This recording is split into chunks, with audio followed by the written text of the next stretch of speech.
Hello, this is Patrick Barnard in Montreal. It is September 2nd, 2024. Another short commentary about a book. I'm holding it in my hand. The title of the book is Free, a Child and a Country at the End of History.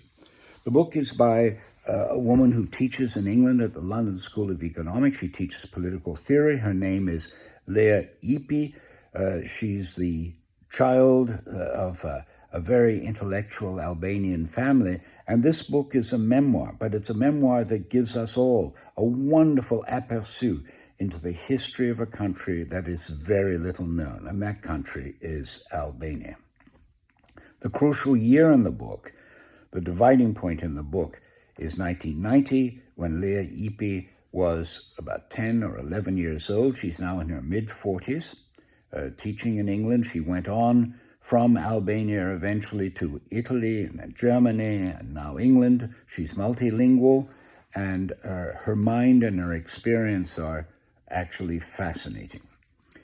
She was a member of what I would call a family of Albanian intellectuals. She never uses that word, but that's what they were. And the history of that family was hidden from her because of the reign of Enver Hoxha and his Communist Party in Albania for a very long time. Hoxha died in 1985, and then in December 1990, a year after the wall came down in Germany, Albania eventually dismembered its communist system, and that happened very quickly, very rapidly. Now, Ypi, when she teaches political theory, she's actually deeply influenced by Marxism, but also by other currents of ideas. I would describe her, without knowing very much about her teaching, as a kind of left-wing socialist pluralist. That eclectic mixture, I think, comes from her family, and it's her beautiful, loving, extraordinary family that she describes in this book. She's at the center of the story that begins when she's about 10 or 11, and then the three people who are most important to her: her grandmother. The book is dedicated to the grandmother, a wonderful woman, an emblematic kind of woman. Her father, this very sensitive, ironic man who suffered from asthma and died at the young age of 60. And her mother, who left Albania ahead of Lea Ypi to go to Italy. Lea Ypi was closest to her grandmother, who is an extraordinary woman, and the history of these three people in her family, to which this young child was so close, was hidden from her because they had to make up lies in order to protect the child. They would talk about people going to university and staying there for a very long time and going away from Albania. Well, university was their code for prison, because a lot of people in Ypi's family went to prison, were executed, suffered from torture, terrible sorts of things. And she describes here this book as telling the story of the odd politics of my family, of how people paid a price for who they were. Her father and her grandmother are particular heroes there because they kept very true to their own ideals, especially the grandmother. She was born in 1918, that's more than 100 years ago now, and the young grandmother went to a French lycée in Saloniki and only came back to Albania when she was 20 in about 1938. She then became an advisor for a short period of time to the government. The war came, and then the Hoxha regime began. Now, the Ypi family was in fact connected to the people who ran the old Albania.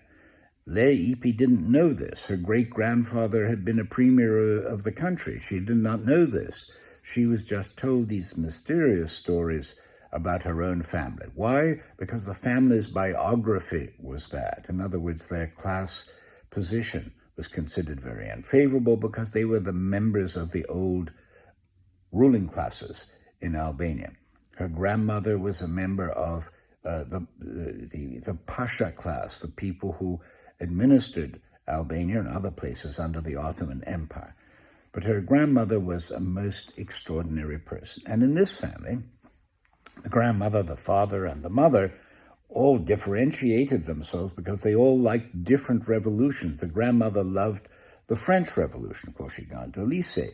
The father was in a category all of his own. The mother was a kind of classic English liberal, much more conservative than the grandmother and the father. And the father, what was his favorite revolution?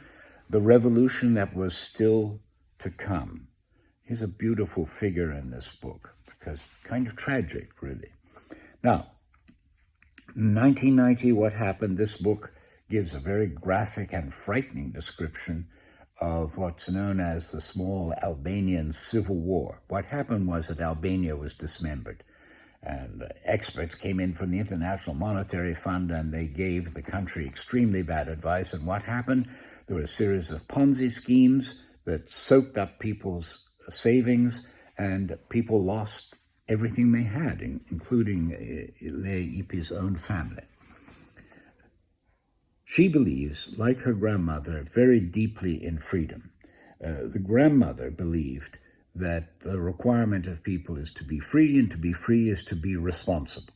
At the same time, the grandmother also believed that freedom involved the recognition of necessity. And those two forces are there in the book, necessity and freedom. Now, when the freedom came to Albania, supposedly in the 1990s, it wasn't like that at all. And there was this very bright, intensely bright child in this very, very sensitive family.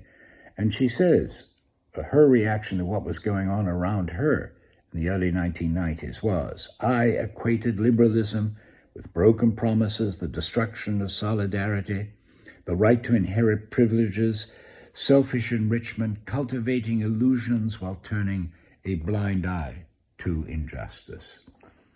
So that experience led our friend Lea Ypi to leave Albania, to go to Italy, to go to Germany, and then to become a teacher at the London School of Economics.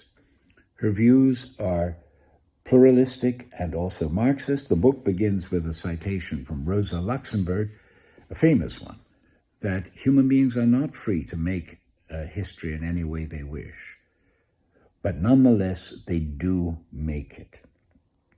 That is what this book is about. The courage, the necessity, the tradition in her own family of making responsible, free choices. And for Ypi, that involves recognizing, very strongly recognizing, the necessity under which most people live.